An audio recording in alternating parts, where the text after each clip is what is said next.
Majoritatea soiurilor moderne de lalele înfloresc bine timp de 3 până la 5 ani. Bulbii de lalele scad în vigoare destul de repede.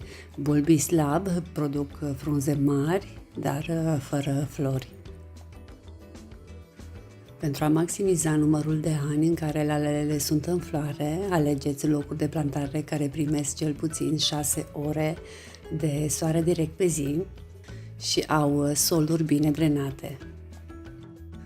Îndepărtați imediat florile uscate după ce lalele au înflorit. Formarea păstăilor de semințe privează bulbii de o mare parte din hrana produsă de frunzișul plantei.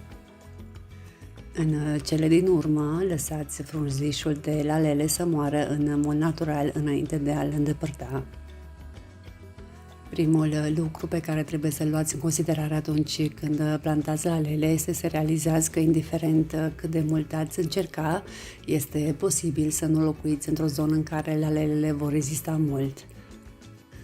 Dacă doriți să faceți ca lalelele să reînflorească an de an, cel mai important lucru pe care îl puteți face este să alegeți locația potrivită pentru plantare. Locația trebuie să fie bine drenată și în plin soare. Cu cât este soarele mai intens, cu atât mai bine.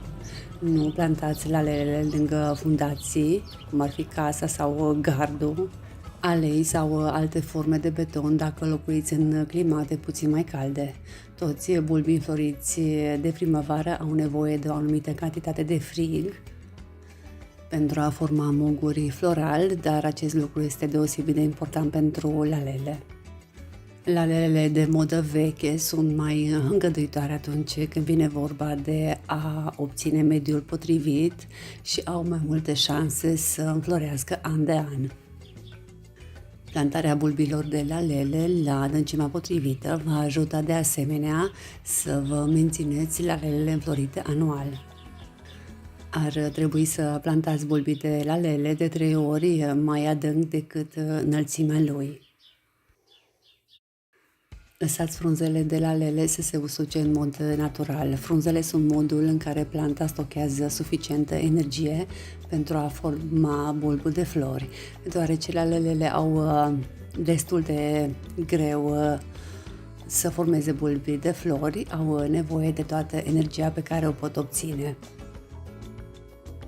Lalelele care încearcă să producă semințe vor avea mai puțină energie pentru formarea florilor în anul viitor. Nu în ultimul rând, fertilizați bulbii de lalele anual cu un îngrășământ bogat în fosfor.